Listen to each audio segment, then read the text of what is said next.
Hello বন্ধুরা, good morning. তোমরা সবাই কেমন আছো? আশা করি সবাই ভালো আছো। আমরাও মোটামুটি আছি। তো আজকে ছিল বৃহস্পতিবার, আর সকাল সকাল দেখো মেয়ের জন্যে স্কুলের খাবার করতে রেডি করেছি আর কি। রেডি করেছি বলবো না, রেডি করছি। আর অনেকটা সকালে উঠতে হয়, তো এটা আমার এখন অভ্যাসও হয়ে গেছে। তো আগে তো উঠতে দেরি করতাম, আর এখন যেহেতু মেয়ে স্কুলে যাবে তো সকাল সকাল উঠতেই হয়। আর এদিকে দেখো মেয়ের জন্যে সুইটকর্ন সেদ্ধ করেছি, এটা হচ্ছে লেমন রাইস বানিয়েছি। আর এদিকে দেখো আমি লেমন রাইসে একটু ও কিশমিশ খেতে চায়, কাজু বাদামটা খেতে চায় না, তো সেই কারণে কিশমিশটা দেবো বলে বার করেছিলাম। আর প্যাকেটটা একটু আলগা ছিল, ছোটো ছোটো একটু পোকা হয়ে গিয়েছিলো আর কি। সেগুলো কী করবো, সব থালার মধ্যে এরকম মেলে দিয়েছি। আর ওর মধ্যে আর দিলাম না আর কি। আর এদিকে টিফিনে দেবো সুইটকর্ন সেদ্ধ, আর হচ্ছে আপেলটা একটু কেটে দেবো আর কি। ও যেহেতু সুইটকর্ন সেদ্ধটা খাবে, এটা আবার এরকম দেওয়া যাবে না, পুরো সুন্দর করে ছাড়িয়ে আমাকে দিতে হবে। আর মেয়ে খেয়ে যাচ্ছে সুজি, ওর জন্য সুজিও বানিয়েছিলাম দেখেছো তো, সুজি খেয়ে যাচ্ছে। আর ওইটা ওকে হালকা টিফিন দিলাম আর কি, যেহেতু পেট ভারী থাকে তো আর বেশি ভারী কিছু দিলে সকালে খেতে চায় না। আর এদিকে মেয়েকে স্নান করিয়ে রেডি করে নিয়েছি, আর তোমাদের দাদাভাইও একসাথেই রেডি হয়েছে, আমিও রেডি হয়ে গেছি। কারণ তোমাদের মেয়ে আমাকে ছাড়া স্কুলে যাবে না। তো আমি রোজই বলি যে পাপার সাথে চলে যাও, আমি নয় আনতে যাব, কিন্তু না, আনার সময় অতটা জোরাজুরি করে না, কিন্তু যাওয়ার সময় বলবে তুমি রেডি হও। ও বেরোনোর পরেই বলবে মাম্মা তুমি রেডি হও, এরকম। তো সেই কারণে রেডি হয়ে গেলাম। আর সাথে গেলে একটু সুবিধা হয় ব্যাগপত্র ধরে রাখতে, নাহলে ও তো সামনে বসে যায়, আর ব্যাগ স্কুলের ব্যাগ নিয়ে যাওয়ার খাবারের ব্যাগ, তো সেগুলো একটু অসুবিধা। তো সেই কারণে সাথে আমিও যাই। আর ও একটু খুশি হয়, কারণ সকালে স্কুলে যাওয়ার সময় যদি একটু মন খারাপ করে সেটা ভালো লাগে না দেখতে। তো সেই কারণে রোজই আমি বেরিয়ে পড়ি। আর দেখো সকালের ওয়েদারটা কত সুন্দর, এখনও পৌনে 9টা বাজে এরকমই হবে, কারণ 9টার 8:45-এ ঢুকতে হয়, তো সেখানে একটু দেরি হয়ে যায়। তো 9টা বাজতে 5-7 মিনিট বাকি থাকে, হয়তো মেয়েকে নিয়ে যায়। আর এদিকে দেখো মেয়েকে ছেড়ে তোমাদের দাদাভাই আমাকে মাঝপথেই নামিয়ে দিয়ে যায়, আর আমি হেঁটে হেঁটে বাড়ি যাই। তো চলো বাড়ি গিয়েই কথা হচ্ছে। তো দেখো এখন বাজে পৌনে 12টা, হ্যাঁ, তো এখন বাজে পৌনে 12টা। তো বসে বসে বাড়িতে ফোন করছিলাম, কথা বলছিলাম অনেক সময়, মেয়েকে ছেড়ে এসে। আর তোমরা দেখেছো আমি রাস্তায় হেঁটে হেঁটে এসেছিলাম। তো হেঁটে 8 থেকে 9 মিনিট এরকম হবে হেঁটেছি আর কি। মেয়ের দৌলতে স্কুলে ওকে ছেড়ে আসতে হচ্ছে, আর মাঝপথে আমরা হাফ রাস্তায় তোমার দাদাভাই আমাকে ছেড়ে দিয়ে যায়, আর আমি পথ মধ্যে হেঁটে আসি, তো 8-9 মিনিট লাগে। তো হাঁটতে বেশ ভালোই লাগছে, অনেক দিন তো হাঁটা হয় না, সেরকম আর বেরোনো হয় না। তো এখন মোটামুটি রোজ যে হাঁটা হচ্ছে না, এটা শরীরের পক্ষে একটু উপকারই হচ্ছে আমার পক্ষে। আর এই দেখ কচু আলু মাছ দিয়ে ঝাল করবো, এই মাছগুলো নুন হলুদ মাখিয়ে রেখেছি। আর এটা হচ্ছে পুঁই শাক, আলু, বেগুন, একটু বিনস দিয়েছি। তো এইগুলো দিয়ে রান্নাবান্না হচ্ছে আর কি। তো চলো রান্নাবান্না করি, আর তোমার ভিডিওটা দেখতে থাকো। মেয়ে আজকে খুব খুশি, খুব আনন্দ করে ওকে গেটের মুখে দিয়েছি একা, স্কুল ব্যাগ, লাঞ্চ ব্যাগ সব নিয়ে। আর ক্লাসরুমে ঢুকে যাচ্ছে, দেখি আমি তারপরে বেরিয়েছি। আজকে একটু তাড়াতাড়ি নিয়ে গেছি, সবাই একসাথে ঢুকতে খুব মজা পেয়েছি। 2:16 বাজে, কখন থেকে স্নান করে বসে আছি। তোমাদের দাদাভাইয়ের এখনও পাত্তা নেই। কখন ফোন করে বলেছি যে সব একটু তাড়াতাড়ি এসে খেয়ে যেতে, আসবে না, সেই 3টের সময় আসবে, খাওয়া দাওয়া করে মেয়েকে আনতে যাবে, এরকমই চলছে। 2 দিন বলেছিলাম, বলতে 2 দিন 1টা-1:30টার মধ্যে এসে খেয়ে গেছিলো আর কি। আর এখন আবার সেই রেগুলার রুটিন শুরু হয়ে গেছে। এত দেরিতে খেলে কী হবে, কোনো কিছুরই লাভও কিছু নেই। আর তোমাদের দাদাভাইকে সেই কারণে বলি যে একেবারে সন্ধ্যেবেলা খাবে, আর দুপুরে খাওয়ার দরকার নেই। ভাই খেয়ে চলে গেছে, আর আমি এখনও তোমাদের দাদাভাইয়ের অপেক্ষায় বসে আছি, ভালো লাগছে না। চলো তোমাদের দাদাভাইকে আরেকবার ফোন করি, কখন আসছে। চলো খেয়ে নিয়ে পরে কথা বলবো। আর আজকে তো অনেক কিছু প্ল্যান আছে, সেটা আগে থেকে প্ল্যান করা উচিত নয়, তবু মনে মনে ইচ্ছে হয় যে একটু স্পেশাল দিনে কিছু প্ল্যান করতে। তো সেই কারণে মনে ইচ্ছে হচ্ছে যে কিছু অনেক প্ল্যান আছে, সেটা কতটা ফুলফিল হবে বা কতটা পূরণ হবে সেটা জানি না, তো দেখা যাক। তো চলো তোমার ভিডিওটা দেখতে থাকো। তো দেখো খাওয়া দাওয়া করে তোমাদের দাদাভাইয়ের সাথে বেরিয়ে পড়েছি। আর অনেকটা দেরি হয়ে গেছে আজকে, তোমাদের দাদাভাই দেরি করেও এসছে, আর অনেকটা দেরি হয়ে গেছে। আজকে একটু মেয়েকে একটু হয়তো গেটের সামনে দাঁড়াতেই হবে আর কি। তো 3:40-এ ছুটি হবে, সেখানে আমরা ওখানে 37-38-এর দিকে আমরা বাড়ি থেকেই বেরিয়েছি আর কি। তো মোটামুটি গিয়ে ওখানে গিয়ে দেখলাম যে সবে বাসগুলো ছাড়ছিল, আর গেটের সামনে ও সবে এসছে আর কি। তো খুব জোরে তাড়াতাড়ি তোমাদের দাদাভাই গাড়ি চালিয়ে গিয়েছিলো। তো তারপরে মেয়েকে নিয়ে আর আমরা রিটার্ন বাড়ি যাচ্ছি।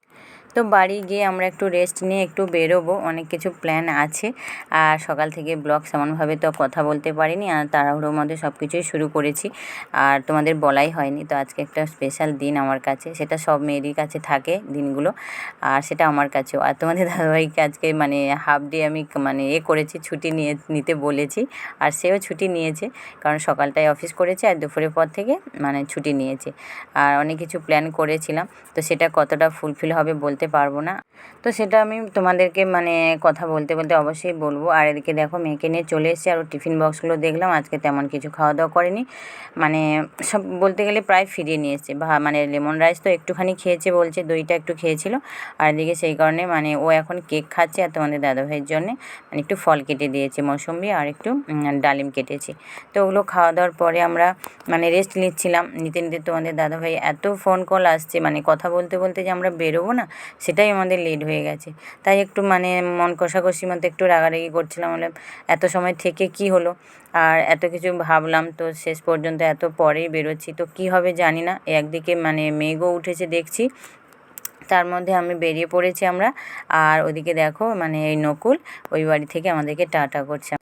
তো আমরা বেরিয়ে পড়ছি, আর অনেকটা দেরিতে যেহেতু। আর তোমাদের দাদাভাইকে মানে বললাম যে এতটা দেরি হয়ে গেল, বলছে তোমরা বেরোনি কেন। আর কখন থেকে বলছিলাম, আর এত ওর মানে অফিস থেকে ফোন কল যাচ্ছে না, সেগুলো করতে করতে মানে কথা বলতে বলতে বেরোতে দেরি হয়ে গেছে। আর মানে আমরা যাব একটু মানে একটু রেস্টুরেন্টের দিকে যাব, সেটাই ভেবেছিলাম মেয়েকে নিয়ে, আর আমরা একটু ঘুরতে। কারণ কি বলো তো, সেটাই তো মানে তোমাদেরকে মানে স্পেশাল দিন বলতে বলতে কথাটাই বলা হলো না। আজকে হচ্ছে আমাদের বিবাহবার্ষিকী, তো সেই কারণে তোমাদের দাদাভাই মানে অফিসেও প্রচুর চাপ, এখানে ছুটি নিতে পারছে না। তো সেই কারণে আমি বলেছিলাম যে তুমি মানে সকালটায় মানে করো, অফিস করো, তারপরে দুপুরের পর থেকে ছুটি নেবে। তো সেই কারণে ছুটি নেওয়ার জন্য আমরা বেরিয়েছিলাম আর কি। কিন্তু এতটা মেঘ, আর মেয়েকে যেহেতু স্কুল থেকে নিয়ে এসেছি, প্রচণ্ড জার্নি, আরও দেখো মানে প্রচণ্ড কষ্ট হচ্ছে আর কি, মানে ঘুম পেয়ে গেছে একদম, আর রাস্তার মাঝে না ঘুমিয়ে পড়ছে। তো কী করবো, তোমাদের দাদাভাই বলছে আর অনেকটা পথ আমরা এসেছি নতুন জায়গায়, একটা মানে এতে যাবো বলে রেস্টুরেন্টে। আর একটু যেহেতু তোমাদের দাদাভাই একদম সময় হয় না, তো সেই কারণে আগে থেকে কোনো কিছু আমরা কিনতেও পারিনি। তো তারপরে একটু মার্কেটের দিকে মানে শপিংয়ের দিকে যাব, সেরকমই প্রোগ্রাম সব কিছুই ছিল। কিন্তু এতটা মানে বেরোতে বেরোতে এতটাই দেরি হয়ে গেছে, আর তার মধ্যে আর এরকম মেঘের অবস্থা, আর অনেকটা পথ এসেছি, মেয়ে প্রচণ্ড ঘুমিয়ে মানে পড়েই যাচ্ছে আর কি, ওকে তো ধরে রাখতে হচ্ছে, আর বেল্টও নেওয়া হয়নি। তো মানে তোমাদের দাদাভাই বলছে কী করবে, আর আমি মানে কী বলবো, এতটাই দেরি হয়ে বেরিয়ে পড়েছিল না, আমারও মনটা খারাপ হয়ে গেছে। একদিকে মেঘের অবস্থা, মানে আমরা ফিরতে ফিরতে হয়তো বৃষ্টিতে ভিজিয়ে যাব। তো এরকম বলতে বলতে শেষ পর্যন্ত আর কী করবো, মানে আগে থেকে প্ল্যান সব কিছু মানে করে রাখলে তো এরকমই হয়, সেটা মানে জানি, তা সত্ত্বেও ভেবে রেখেছিলাম। আর বলতে বলতে আর দেখো মানে রিটার্ন আমরা ফিরে আসছিলাম, তো ফিরে আসতে আসতে মাঝপথে আমরা বৃষ্টি পেয়ে গেছি। আর কত মানে কীভাবে বৃষ্টি হচ্ছে তোমরা বুঝতেই পারছো। তো শেষে একটা দোকানে মধ্যে আমরা বসে পড়েছিলাম আর কি ওখানে। তো কত সময় দাঁড়িয়ে থাকবো, ওরা আবার আমাদেরকে মানে দোকানে বসতে বললো। তো ওখানে বসে থাকলাম, বসে বসে মেয়ে তো খিদে পাচ্ছে বলছিল, আর সন্ধ্যা হয়ে গেছে, তো আর মেঘের জন্যে প্রায় দোকানপাট সব বন্ধ করে দিচ্ছিল। তো এখানে একটা খাওয়ার দোকান, এখানে নুডলস, চাউমিন সব কিছুই তৈরি হয়, সিঙ্গারা। তা ওর ইচ্ছে হলো আজকে একটু সিঙ্গারা খাবে, তো সিঙ্গারাটা খাচ্ছিল। খাওয়ার পরে ওকে নিয়ে বসেছি, আর তোমাদের দাদাভাইও বসছে, মানে এখানে অনেক সময় বসে আছি, বৃষ্টি থামছে না। আর বসে বসে খুব মন খারাপও হচ্ছে, আর তোমাদের দাদাভাই তো মানে বুঝতেই পারছে যে আমি একটু মন খারাপ করছি। তো ওখানে বলছে, বলে কী করবে মন খারাপ করে, আর বৃষ্টি আসলে তো কিছু করার নেই, আর সেটা তো আমরা নিজে থেকে ডেকে আনিনি। তো তোমাদের দাদাভাই এইসব বোঝাচ্ছিল, কিন্তু আমার কি আর মন মানে। তো প্রোগ্রাম করেছিলাম, ভেবেছিলাম যে একটু বেরোবো, আর বার হয়ে দেখো বৃষ্টি আমাদেরকে সব কিছুই ভেস্তে দিল। মানে খুব মন খারাপ হচ্ছে আর কি। মেয়ে বলছে আমরা ঘুরতে গেলাম না, বাড়ি চলে আসলাম, এরকমই বলছে আর কি। তো কী করবো, আর বাড়িতে দেখো, আর আমরা পুরো ভিজে ভিজেও এসেছি, একটু বৃষ্টি কমছিল বলে বেরিয়েছি, আর মাঝপথে আবার বৃষ্টি পড়তে সে কোথাও আমাদের দাঁড়ানোর মানে সুযোগ ছিল না। তো পুরো ভিজে ভিজে আমাদেরকে বাড়িতে আসতে হলো। আর বাড়িতে এসে ঢুকে দেখো মানে এত খুব জোর ঝড় আর বৃষ্টি হয়েছে, জানলা দিয়ে মানে জানলাটা লাগানো ছিল, কিন্তু কিভাবে যে বৃষ্টির মানে জলগুলো যে ঘরের মধ্যে ঢুকলো না, সেটাই এখনও বুঝে উঠতে পারছি না। আর তোমরা দেখেছো মেয়ে আর আমি কীভাবে জলের উপরে দাঁড়িয়ে আছি, মানে আর কারেন্টও নেই। যেখানে দোকানে ছিলাম না বসে, ওখানে যেই ঝড় বৃষ্টি হয়েছে তখন থেকেই কারেন্ট অফ। আর বাড়িতে এসে দেখি এই অবস্থা, মানে লাইট দিয়ে দিয়ে কোথায় কোথায় জল জমেছে সেটাই দেখছিলাম, কিন্তু পুরো তো আর কোথাও বুঝতে পারছি না এই ফ্লোরের মধ্যে। আর জল কোথায় জমে আছে, মানে আমরা পড়তে পড়তেই থেকে গেছি। তোমাদের দাদাভাই জাস্ট মানে ঘরে ঢুকেছে আর বলছে জল কোথা থেকে এলো, আমাদের জামা কাপড় থেকে কি জল পড়লো? আমি বললাম এতটা তো ভিজিনি যে এভাবে জল পড়বে। তারপরে দেখলাম ভাই যে ঘরটাতে থাকে ওই ঘরের জানলা থেকে ভাইয়ের ঘরে পুরো ভেজা, আলমারির নিচে পুরো জল, সেখান থেকে জল বেয়ে আর এই টিভির পাশে আমরা যে খাওয়া দাওয়া করি এখানে, আর রান্নাঘর। তো তোমরা বুঝতেই পারছো কতটা জল ভর্তি হয়ে গেছে। আমি পা দিয়ে মানে এদিক ওদিক করছিলাম জলগুলো, মেয়ে আর আমি, মানে অনেকটাই জল। আর তোমাদের দাদাভাই মপটা নিয়ে এসে মানে পরিষ্কার করছে আর কি। আর এদিকে চালের বস্তা পুরো জলে ডুবেছিল। আর চালের বস্তায় দেখো, মানে চালের বস্তা যেই খুলে দেখেছি, দেখো জলে পুরো ভিজে পুরো ডালা ডালা হয়ে গেছে চালগুলো। মানে এভাবেই চালগুলো আমাদের সব নষ্ট হয়ে গেল। কেউ তো দেখো, দেখতেই পেয়েছো ঘরে এসেই দেখলাম পুরো ফ্লোর জল, আর কোথায় কোথায় যে জল জমে আছে বুঝতেই পারছি না। আর এদিকে তো টর্চ লাইট জ্বেলে রেখেছি, কারেন্টও নেই। তো আর তোমাদের দাদাভাই ঘর পরিষ্কার করছিল, তারপরে দোকানের দিকে গেছে, সেই জন্য আমি পরিষ্কার করে নিলাম। আর অন্ধকার, আর তার মধ্যে দেখো পুরো ভিজে চলে এসেছি। মানে তোমাদের দুপুরে বলেছিলাম না, কোনো কিছু প্ল্যান আগে থেকে করলে সব কিছুই মানে ভেস্তে যায়, তো এটাও সেরকমই হয়ে গেল। তো মানে ভালো লাগছে না, মনটা খারাপ হয়ে গেছে। আর পুরো ভিজে ভিজে চলে এসেছি। বৃষ্টি কমেছে, আমরা বেরিয়েছি ওখান থেকে, ঘরে ঢুকবো মানে জাস্ট 1 মিনিট কি 2 মিনিট বাকি আছে, তাও বলবো না, আরও কম হবে। তো এত জল, মানে জোরে বৃষ্টিটা আসছে, আমরা সবাই ভিজে গেছি। মেয়েকে মাঝখানে রেখেছিলাম, ওড়না চাপিয়ে রেখেছিলাম, মাথায় একটা পেপার দিয়ে দিয়েছিলাম, ও ভেজেনি। আর আমি আর তোমাদের দাদাভাই পুরো ভিজে গেছি দেখো। মানে সেদিনও গেছিলাম সানডেতে, ভিজে আসলাম, আজকেও দেখো। মানে কোথাও একটু যাওয়ার হলেই মানে আগে থেকে ভাবনা চিন্তা করে রাখলে না এরকমই অবস্থাটা হয়। তো ভিজে চলে এসেছি, আর পুরো ঘরে জল, কারেন্ট না আসলে বোঝাই যাচ্ছে না যে কোথায় কোথায় আর জল জমে আছে। তো হ্যাঁ ভিজে গেছি, হ্যাঁ দেখো পুরো ভিজে গেছি আমি। ভেজা, হ্যাঁ। আর তো চলো, পরে কথা হচ্ছে তোমাদের সাথে। পুরো ভিজে গায়ে দাঁড়িয়ে মানে তোমাদের সাথে বসে কথা বলছি অন্ধকারের মধ্যে। তো পরে কথা হচ্ছে, ড্রেসটা মানে চেঞ্জ করি, আর রান্নাবান্নাও করতে হবে। তো আর তোমাদের দাদাভাই দোকানে দিকে গেছে। আমি আজকে চিকেন খাবো। কি খাবে? মেয়ে আজকে চিকেন খাবে, তো সেই কারণে তোমাদের দাদাভাই দোকানে গেছে।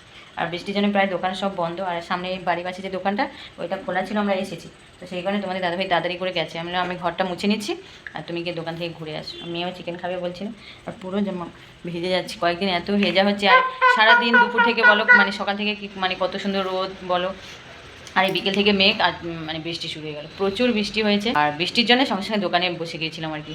মানে ওইখানে পুরো 1-1.5 ঘন্টা বসে আছি। তো কত সময় বসে থাকবো, যে এই বৃষ্টিটা হালকা হচ্ছিলো বলে মেয়েকে মাথায় পেপার নিয়ে মানে বেরিয়ে চলে এসেছিলাম। তো বৃষ্টিতে ভিজবো না বলে এত সময় বসলাম, আর বাড়ির কাছে এসেই ভিজে গেলাম পুরোটাই। তো চলো, প্রচুর ঠান্ডা লাগছে, এখন ড্রেসটা চেঞ্জ করি, পরে কথা হচ্ছে। তো দেখো ড্রেস চেঞ্জ করে ঘর সব পরিষ্কার করে রান্নাবান্না করতে অনেকটাই দেরি হয়ে গেল। আর তোমাদের দাদাভাই সব কিছু রেডি করেছে, আর আমিও একটু হেল্প করে দিয়েছিলাম। ও আজকের মাংসটা এভাবেই রান্না করছে, সব কিছু মানে মশলা দিয়ে ম্যারিনেট করে রেখেছে। আর এদিকে আমি চালগুলোকে দেখো একটা মানে বস্তার উপরে গামছা দিয়েছি, তারপরে চালগুলো দিয়ে মানে মেলে রেখেছি, পুরো ভেজা তো। আর এদিকে তোমাদের দাদাভাই রান্না করছিল। আর কারেন্ট তো নেই বুঝতেই পারছো, আর টর্চ লাইটগুলো না মানে এত সময় জেলে থাকতে থাকতে পুরোটাই অফ হয়ে আছে। আর আমি ফোনের আলো ধরেই মানে মাংসটা একটু নেড়ে নিচ্ছি। আর তোমাদের দাদাভাই দোকানে গেছে, তো দোকানে গেছে, যদি দোকান খোলা থাকে মোমবাতি কিনে আনবে, না হলে আমরা খাবো কি করে বলো। তো গুড মর্নিং বন্ধুরা, আর তোমরা সবাই কেমন আছো? এখন সকালে মোটামুটি আছি, আর এইমাত্র মেয়েকে ছেড়ে চলে এসেছি। আর কাল রাত্রে তো ব্লগই শেষ করতে পারিনি, বুঝতেই পেরেছো মানে কীভাবে ঝড় বৃষ্টি হয়েছিল, অন্ধকার, মানে সারা রাত কীভাবে যে কেটেছে কি বলবো। মানে সারাক্ষণ 1 মিনিটও কারেন্ট থাকছে না, আসছে যাচ্ছে এরকমই প্রবলেম হচ্ছিল। আর তোমরা দেখেছো পুরো ভিজে আমরা এসেছি মানে ঘরের মধ্যে। তো জিনিসপত্র চারিদিকে দেখো সব ভেজা, জামা কাপড়, এই দেখো চেয়ারে সব কিছু পড়ে আছে তোমাদের দাদাভাই, আমার মেয়ের, সেগুলো পরিষ্কার করব। আর তারপরে মেয়ে হচ্ছে রাত্রে, যেহেতু দুপুরে ওখানে স্কুলে একটুখানি ঘুমিয়েছিল, আর মানে একে ওখান থেকে ফিরে আসতে দেরি হয়েছে, রাত হয়েছে রান্নাবান্না করতে। মেয়ে রাতে খায়ও নি, চিকেন খাবে বলে ওর জন্য চিকেন নিয়ে আসা, কিন্তু একটুখানি খেয়ে মানে ওই খাবার মুখে নিয়ে এত ঘুম পেয়েছে মেয়ে, ওই ঘুমিয়ে পড়েছে এরকমের। আর ওর যদি ঘুম চলে আসে, তারপরে যদি ঘুম ভাঙানো হয়, পুরো সবার মাথা খারাপ করে দেবে। মানে এত চিৎকার কান্নাকাটি করবে, না মুখ ধোবে না, মানে টয়লেটে যাবে, কোনো কিছুই করবে না, জলও খাবে না, কিছুই করবে না, এরকমই। তো কোনো রকমে তো ও ঘুমিয়ে পড়েছিল, আমরা তখন খেতে বসেছি। তো সবাই মিলে তাড়াতাড়ি করে খাওয়া দাওয়া করে তোমাদের দাদাভাই তো মেয়েকে নিয়ে তুলেছে, আমি মানে থালা বাসন সব কিছু পরিষ্কার করবো বলে। মেয়েকে সামলানোই যাচ্ছে না, না মানে টয়লেটে যাবে আর না মুখ ধোবে না জল খাবে, কিছুই না। আমি উঠে গিয়ে আবার বুঝিয়ে বলতে ওকে আবার মানে টয়লেট করালাম, মানে আর শোয়েও না, সেই যে ঘুমটা ভাঙিয়ে দিয়েছি ওর আরই বসে বসেই কান্না করছে এরকমই। আর মেয়েকে ছেড়ে দিয়ে আসলাম আর কি, আমি যাবো না ভাবছিলাম। আর ওর জন্যে খাবার দাবার সব রান্নাবান্না করতে হলে জিনিসপত্র সব এলোমেলো হয়ে থাকে। আর এই দেখো সেই তোমাদের বলেছিলাম না চালগুলো, এই দেখো পুরো চাল সব ভিজে, আর চালগুলো ভিজে ফুলে গেছে এরকম। আর কালকে এই চাল নিয়ে ভাত করেছি, সব চালগুলো, একে চালটা ভালো ছিল না, তার উপরে চালটা ভিজে গিয়েছিল, আর ভাত করতে চালগুলো সব ভেঙে গেছে, মানে ভাতও একদম খেতে মানে ভালোই লাগছে না। তো চলো ভিডিওটা শেষ করি। আর তো মানে মেয়ের জন্য রান্নাবান্না কিছুই না, প্রচুর দেখো রান্নাঘরে সব জিনিসপত্র এলোমেলো, বেসিনে জিনিসপত্র সব ধুতে হবে। মানে সকালে মেয়ের জন্য রান্নাবান্না টিফিন সব কিছুই হয়। তো ও সকালে একটু ম্যাগি খেয়ে গেছে, বলেছিল ম্যাগি খাবে, আর পাপিলা সেদ্ধ করে দিয়েছি আর রসম ভাত, ও এটাই খাবে, বলছে আমাকে রসম ভাত করে দেবে। রোজ রোজ মেয়েকে যে টিফিনে মানে লাঞ্চে কী দেবো না নিরামিষ সেটাই ভেবে পাই না। আর ওখানে ওরা মানে যারা খাওয়ায় ওরা তো নিজে খায় না, ম্যাম খাইয়ে দেয়। তো ওরা তো আর বসে বসে ওদেরকে সবজি ভাত কোনো কিছু খাওয়াবে না, আর সবজি দিলে তো একটু সময় নেয় ও খায়। তো সবজি সবটা খেতে চায়, কিন্তু ওখানে তো মানে দেওয়া যাবে না, কারণ ওরা খাওয়াতে পারবে না। তো এরকমই ব্যাপার। তো সেই জন্য ও বলছিল যে রসম ভাতটা একটু পছন্দ করে বলে রসম ভাতটাই দিয়েছি আর কি। তো এরকমই দিয়ে ছেড়ে এসেছি। আর তোমার দাদা হয়তো কোম্পানি চলে গেছে, আমাকে ওই যেখানে ছেড়ে দেওয়ার সেখানেই ছেড়ে দিয়েছিলাম, আমি হেঁটে হেঁটেই মাত্র আসলাম। তো ঠিক আছে চলো, অনেকটা সময় কথা বললাম তোমাদের সাথে। আর কালকের দিনটা তো একদম মানে বাজে গেল, মানে স্পেশাল দিন কোনো মানে কোনো কিছু আগে থেকে প্ল্যান করতে নেই, সব কিছু ভেস্তে যাবে। তো বর্ষার জন্য সব কিছু ভেস্তে গেল, মনটাও খারাপ হয়ে গেল। তো সেটা তোমাদের আগে বলেছি, তো ভালো লাগছিল না। তো সেই কারণে আমি বললাম যে তুমি যাও, আমি ঘরে কাজগুলো সারবো, কিন্তু মেয়ে বলছে তুমি রেডি হও, আমাকে স্কুলে দিয়ে আসবে, এরকম মানে ওর সাথেই যেতে হবে। তো এরকমই ব্যাপার। তো তাহলে চলো কাজগুলো সারি, আবার রান্নাবান্না এক মানে মেয়ের রান্নার পর্ব শেষ, এবার আমাদের রান্নার পর্ব শুরু। তো ঠিক আছে চলো, ভিডিওটা তাহলে আজকের মতো এই পর্যন্ত। আর পরে নতুন একটা ব্লগে অবশ্যই কথা হবে তোমাদের সাথে। তোমরা সবাই ভালো থাকো, সুস্থ থাকো, আনন্দে থাকো। টাটা।